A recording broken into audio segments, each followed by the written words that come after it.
4 jeunes Ivoiriens vont représenter la Côte d'Ivoire au Hub Africa les 2 et 3 mai prochains à Casablanca au Maroc. Ces entrepreneurs iront faire connaître leurs projets aux investisseurs venus du monde entier et tenter de lever des fonds pour développer leurs activités. L'ONG internationale AVSI, en collaboration avec la Chambre nationale des métiers de Côte d'Ivoire et avec l'appui financier de l'Union européenne, a mis en œuvre depuis 2015 un projet intégré d'appui à l'autonomisation des artisans de Côte d'Ivoire. Cela afin de les aider.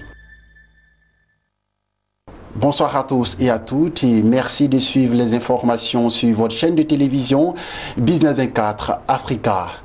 La 6e édition du Hub Africa se tiendra du 2 au 3 mai prochain à Casablanca au Maroc.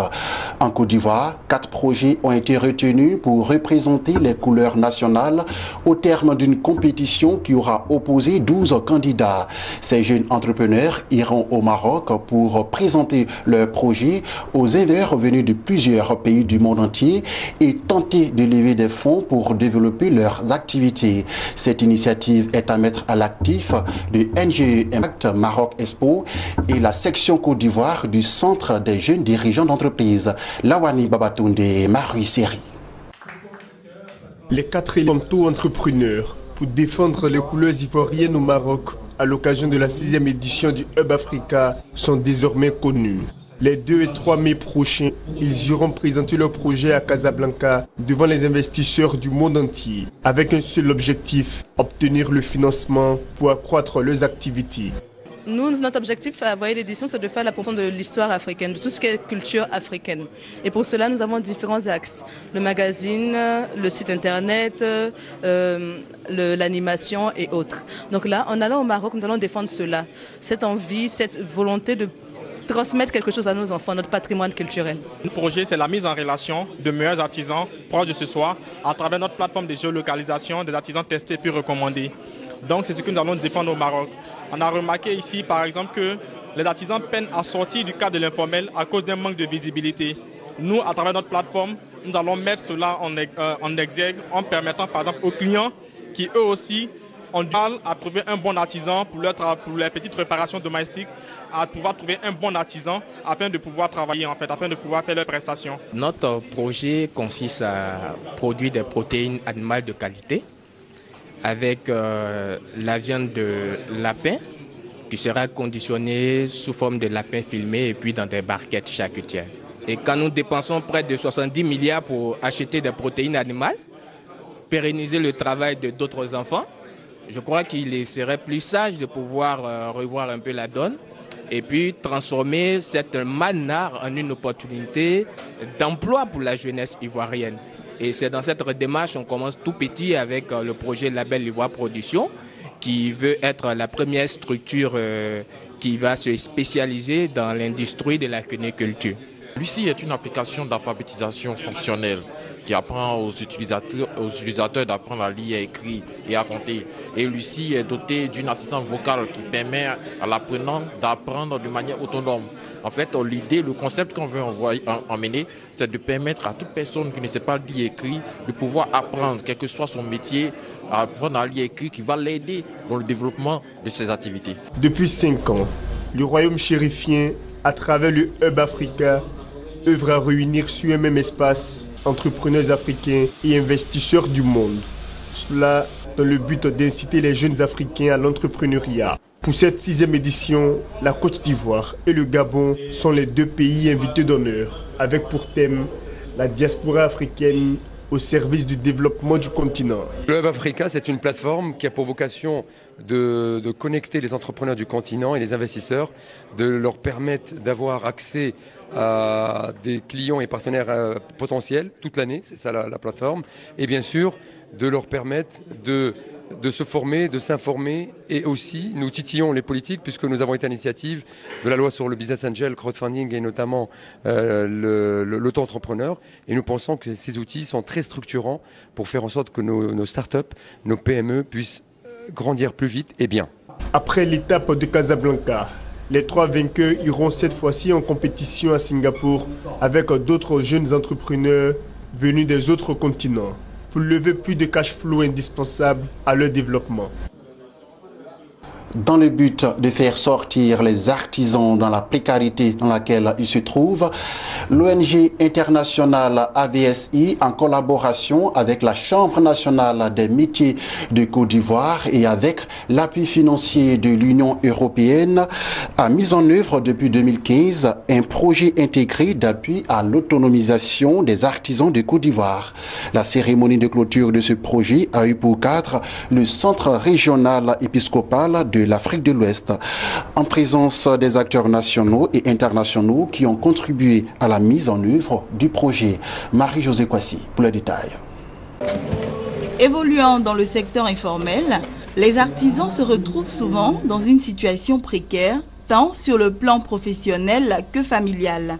Ainsi, l'ONG internationale AVSI, en collaboration avec la Chambre nationale de métiers de Côte d'Ivoire et l'Union européenne, a mis en œuvre depuis 2015 un projet intégré d'appui à l'autonomisation des artisans de Côte d'Ivoire. Ce projet vise à améliorer leurs conditions de travail et de vie, ainsi que celles de leurs familles, notamment ceux qui sont infectés par le VIH-Sida.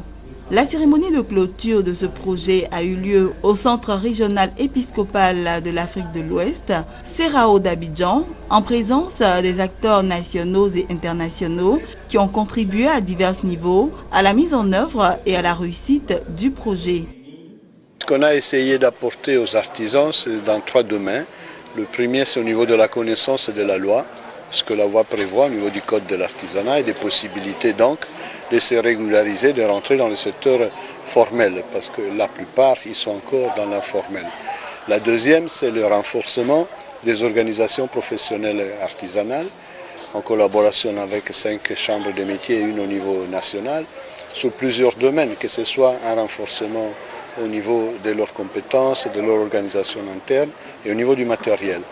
En cela, on a évidemment aussi choisi 300 personnes qui ont pu bénéficier d'un appui matériel un peu plus poussé pour faire en sorte, surtout au matériel de travail, qui a permis aussi d'améliorer leurs capacités au niveau de leur atelier. Les projets avaient aussi un souci qui était celui d'améliorer la formation professionnelle. Donc des séances ont été organisées en collaboration avec des instituts techniques de l'État et des instituts privés de formation ad hoc pour permettre aux maîtres artisans de recycler et aux artisans aussi d'avoir des formations personnalisées en fonction de leurs besoins.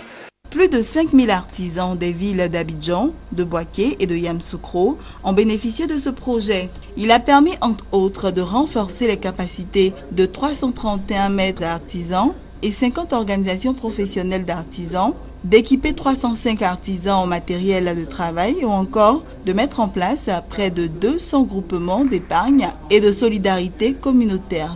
Ce projet, il faut reconnaître qu'il nous a apporté beaucoup.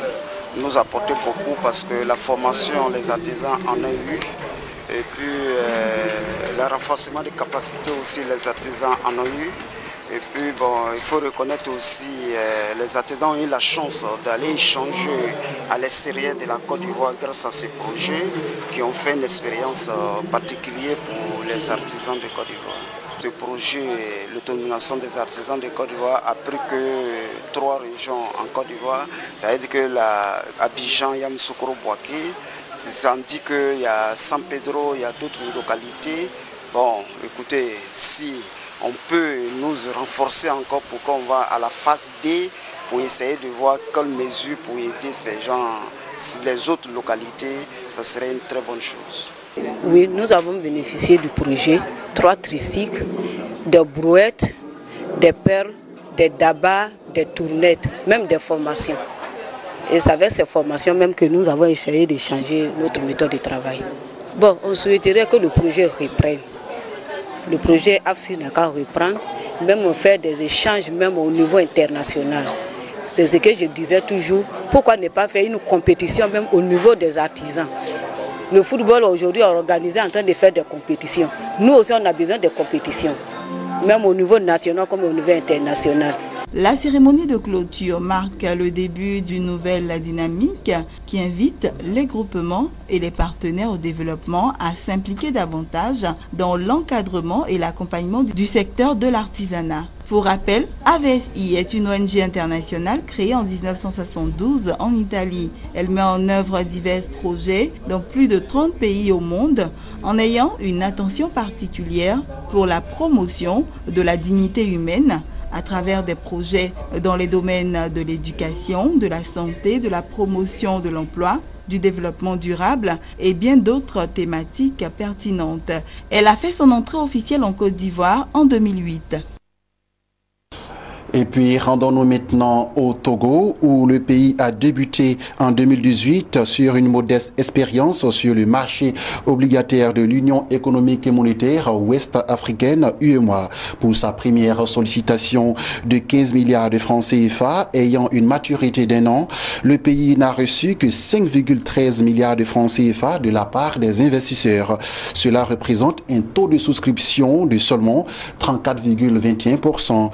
C'est une performance assez faible en comparaison aux 2 dernières opérations de même nature effectuées par le Togo en novembre 2017 et qui avaient été souscrites à hauteur d'une moyenne de 101%. Toujours en bref, cette fois au Cameroun où le groupement interpatronal du pays, le plus grand groupement patronal, publiera au mois d'avril 2018 les travaux de sa task force sur la fiscalité dans l'optique de catalyser une réforme fiscale dans le pays, a annoncé le président du groupement. C'était au cours d'une conférence de presse organisée à Douala, la capitale économique du Cameroun. Voilà, c'est la fin de ce temps d'information. Excellente suite de programmes sur votre chaîne de télévision Business 24 Africa.